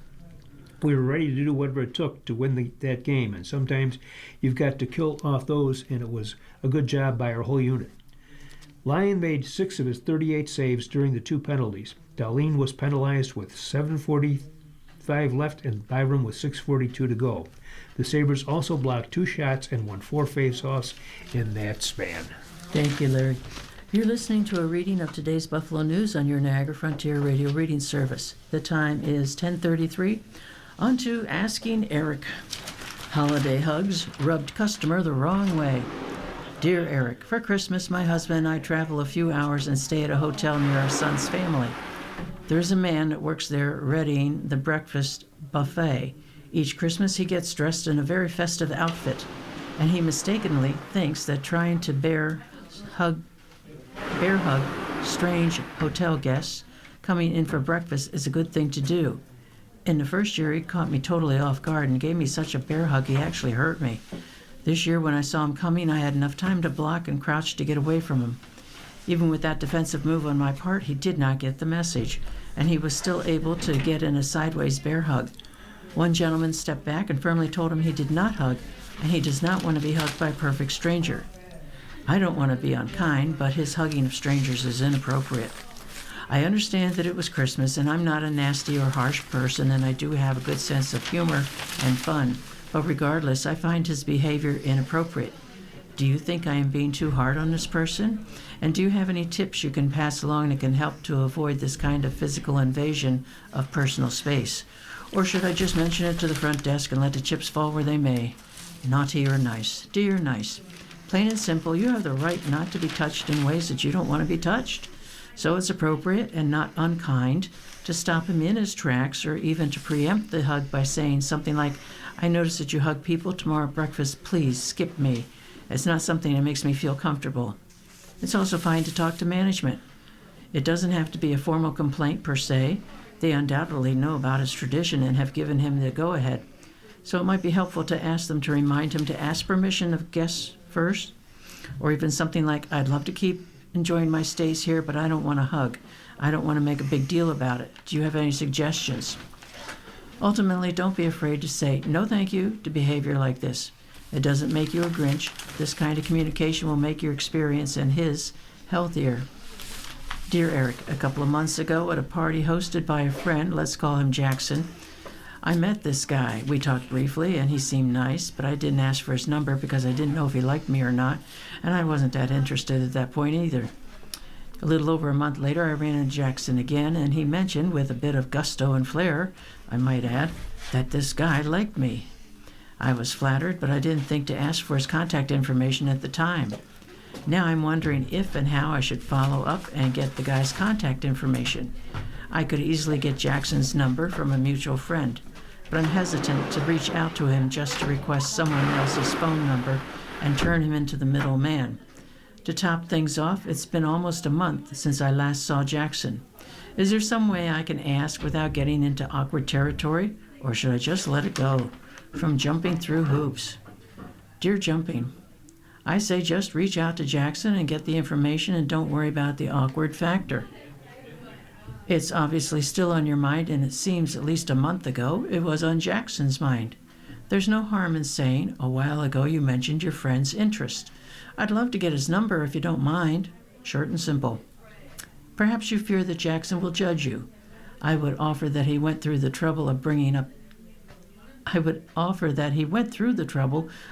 up his friend to you unprompted, so a connection between the two of you is probably what he wants.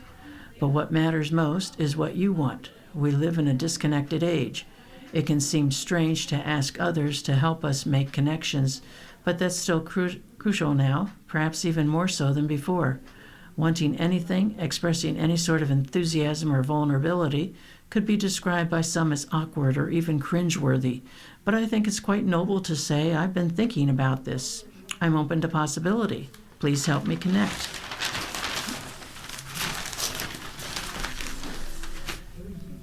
And let's see. Hold on a minute, folks.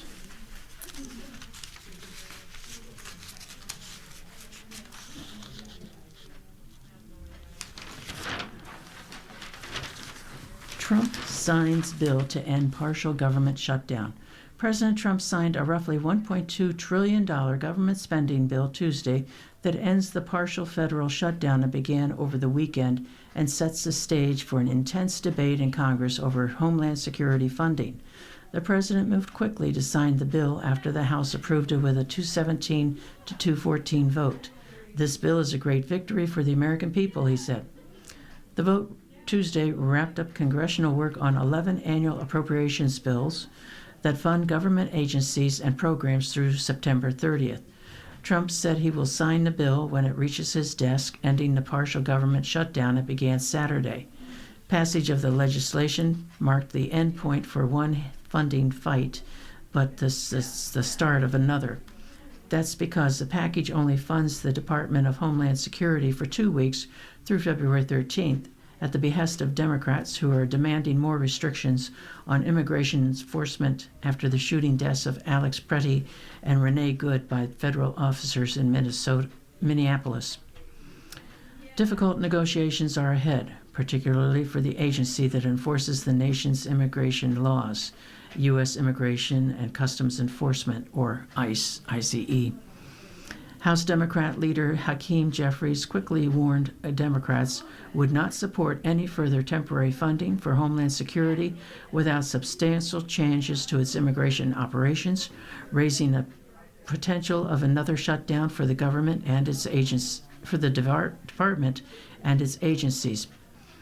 We need dramatic change in order to make sure that ICE and other agencies within the Department of Homeland Security are conducting themselves like every other law enforcement organization in the country, Jeffries said. Speaker Mike Johnson said he expects the two sides will be able to reach an agreement by the deadline. This is no time to play games with that funding. We hope that they will operate in good faith over the next 10 days as we negotiate this, said Johnson. The president again has reached out. But Johnson's counterpart across the Capitol, Senate Majority Leader James Thune, a Republican in South Dakota, sounded less optimistic of a deal. There's always miracles, right? Thune told reporters. The funding bill that cleared Congress Tuesday had provisions that appealed to both parties. Republicans avoided a massive catch-all funding bill known as an omnibus as part of this year's appropriations process.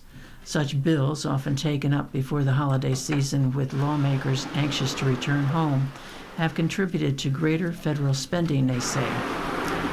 Democrats were able to fend off some of Trump's most draconian proposed cuts while adding language that helps ensure funds are spent as stipulated by Congress. Still, Johnson needed near and unanimous support from his Republican conference to proceed to a final vote on the bill.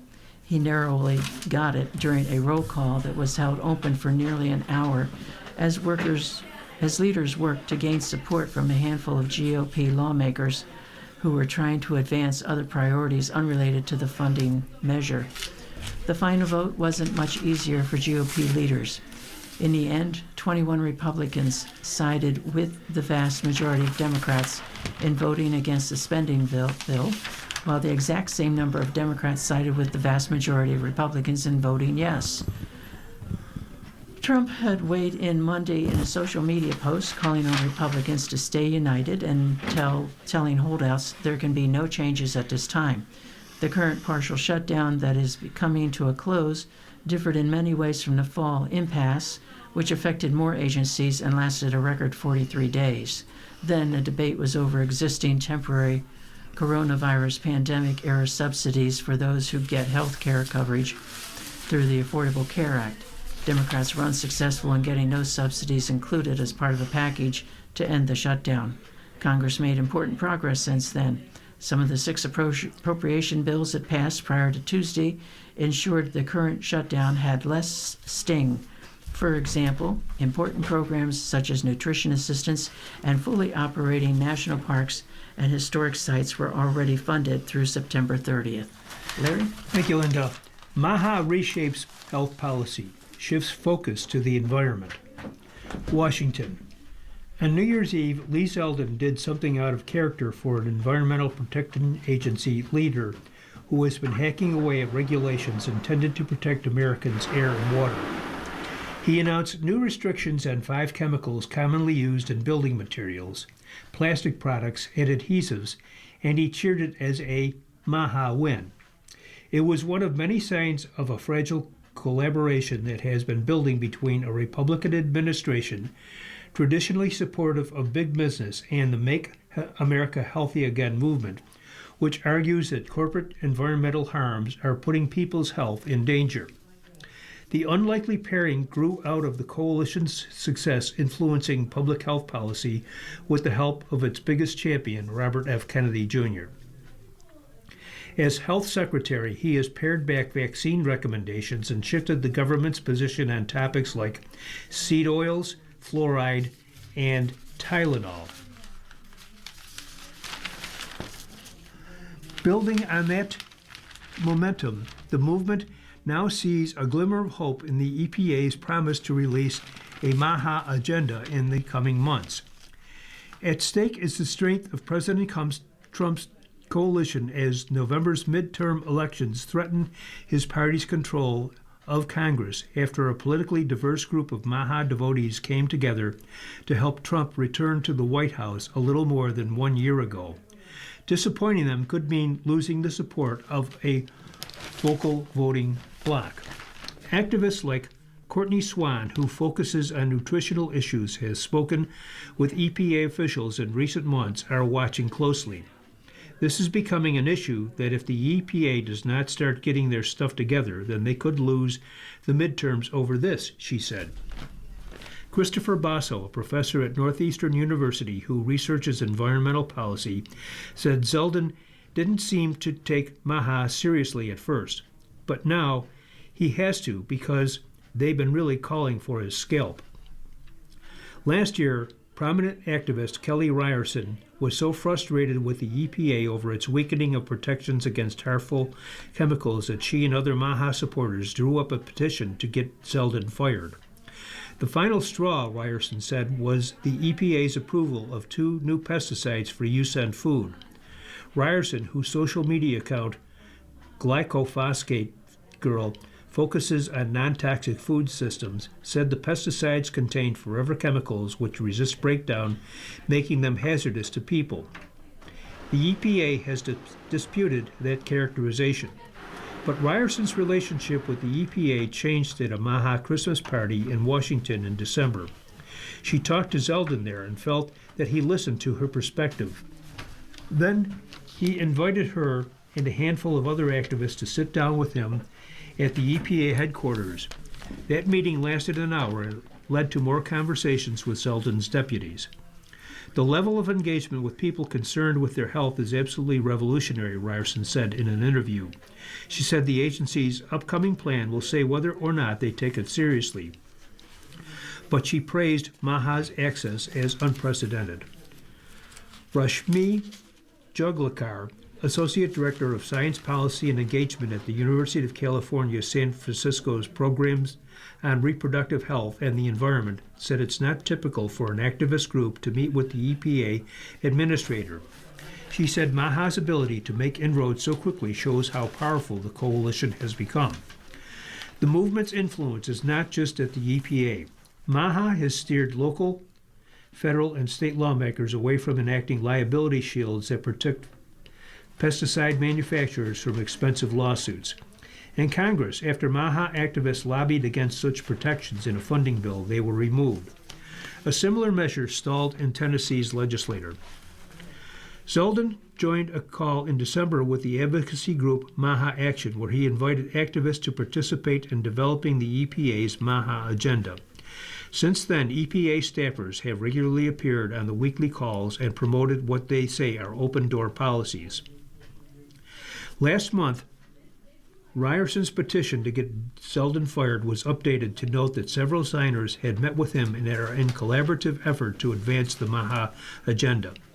Zeldin's office declined to make him available for an interview on his work with Maha activists, but EPA Press Secretary Bridget Hirsch said the forthcoming agenda will directly respond to priorities we've heard from Maha advocates and communities. The American Chemistry Council said smart, pro-growth policies can protect both the environment and human health as well as grow the U.S. economy. Despite the ongoing conversations, the Republican emphasis on deregulation still puts Maha and the EPA on a potential collision course. Lori Ann Bird, the Environmental Health Program Director at the Center for Biological Diversity, said the administration has a particularly strong alliance with industry interests. As an example, she pointed to the EPA's proposal to allow the broad use of the weed killer dicamba on soybeans and cotton. A month before the announcement, the EPA hired a lobbyist for the Soybean Association, Kyle Kunkler, to serve in a senior position overseeing pesticides. Hirsch denied that Kunkler had anything to do with the decision and said EPA's pesticide decisions are driven by statutory standards and scientific evidence. Environmentalists said the hiring of ex-industry leaders is a theme at this administration.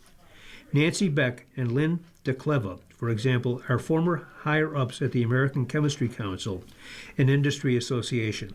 They now work in leadership in the Office of Chemical Safety and Pollution Prevention, which oversees pesticide and toxic chemical regulation. Hirsch said the agency consults with ethics officials to prevent conflicts of interest and ensures that appointees are qualified and focused on science, unlike previous administrations that too often deferred to activist groups instead of objective evidence. Alexandra Munoz, a molecular toxicologist who collaborates with Maha activists on certain issues and attended the hour-long meeting with Zeldin, said she sensed the industry's influence in the room. They were very polite in the meeting. In terms of the tone, there was a lot of receptivity, she said. However, in terms of what was said, it felt like we were interacting with a lot of industry talking points. Hirsch said the Maha agenda will address issues like lead pipes, forever chemicals, plastic pollution, food quality, and Superfund cleanups.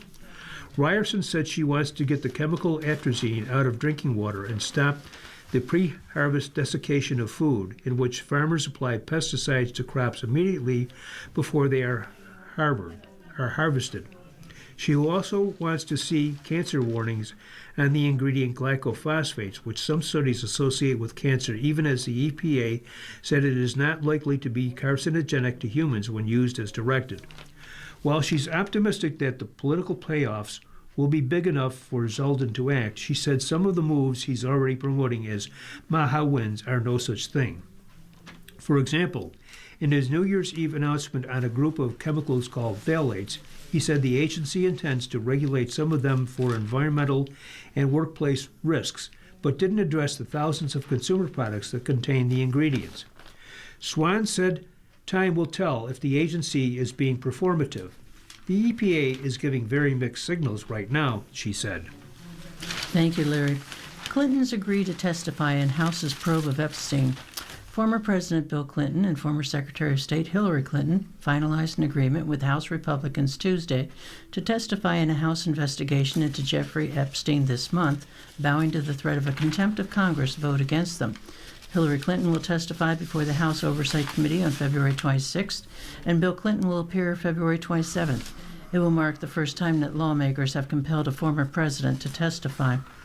The arrangement comes after months of negotiating between the two sides as Republicans sought to make the Clintons, both Democrats, a focal point in the House's committee investigation into Epstein, a convicted sex offender who killed himself in a New York jail cell in 2019, and Ghislaine Maxwell, his former girlfriend. We look forward to now questioning the Clintons as part of our investigation into the horrific crimes of Epstein and Maxwell to deliver transparency and accountability for the American people and for survivors, Representative James Comer, the chair of the House Oversight Committee, said in a statement. For months, the Clintons resisted subpoenas from the committee, but House Republicans, with support from a few Democrats, have advanced criminal contempt of Congress charges to a potential vote this week. It threatened the Clintons with the potential for substantial fines and even prison time if they had been convicted.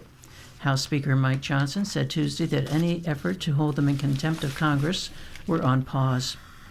Even as the Clintons bowed to the pressure, the negotiating between GOP lawmakers and attorneys for the Clintons was marked by distrust as they wrangled over the details of the deposition. They agreed to have the closed-door depositions transcribed and recorded on video, Comer said.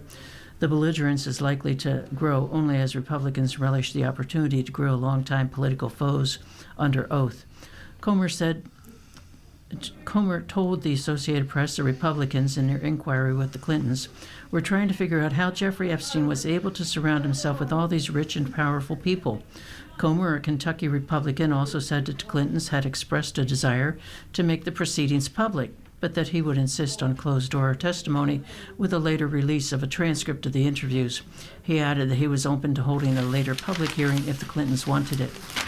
Clinton, like a number of other high-powered men, including President Trump, had a well-documented relationship with Epstein in the late 1990s and early 2000s.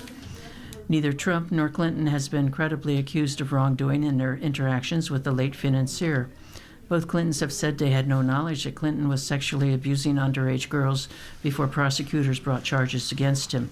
The Clintons argued the subpoenas for their testimony were invalid and offered to submit sworn declarations on their limited knowledge of Epstein's crimes. But as Comer threatened to proceed with contempt of Congress charges, they began looking for an off-ramp. Both Clintons have remained highly critical of how Comer has handled the Epstein investigation and argue that he is more focused on bringing them in for testimony rather than holding the Trump administration accountable for how it has handled the release of its files on Epstein. However, as Comer advanced the contempt charges out of the House Oversight Committee last month, he found a number of Democrats willing to help.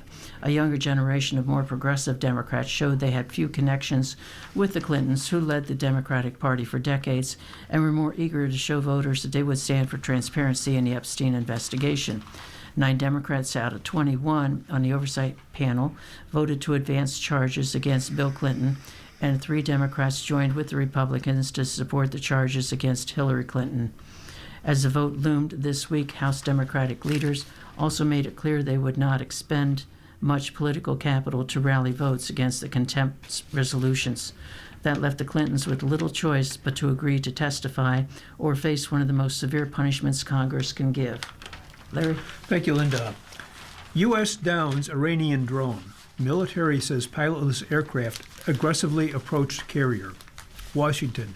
A U.S. Navy fighter jet shot down an Iranian drone that approached the aircraft carrier USS Abraham Lincoln in the Arabian Sea, U.S. Central Command said Tuesday, threatening to ramp up tensions as the Trump administration warns of possible military action to get Iran to the negotiating table. The drone aggressively approached the aircraft carrier with unclear intent and kept flying toward it, despite de-escalatory measures taken by U.S. forces operating in international waters, Central Command spokesman Captain Tim Hawkins said in a statement. You've been listening to a reading of articles and features from the Buffalo News for Wednesday, February 4th, 2026. We read the Buffalo News live on weekday and Sunday mornings at 9 a.m. and rebroadcast at 4 p.m. For more information, call 716-821-5555. Your readers today have been Linda Ranella and Larry Beenan. Thank you for listening, and please continue to stay safe. If you or people you know shop at any of the Dash's supermarkets, please save Dash's register tapes for radio reading. Our agency receives $2 for every $100 in Dash's register tapes. Radio Reading has raised thousands of dollars so far.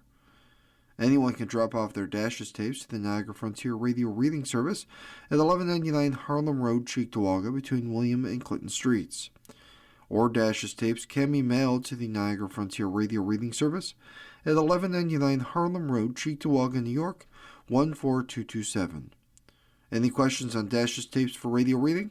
Call us at 716-821-5555, and thanks for caring.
following program is intended for listeners who are blind, have low vision,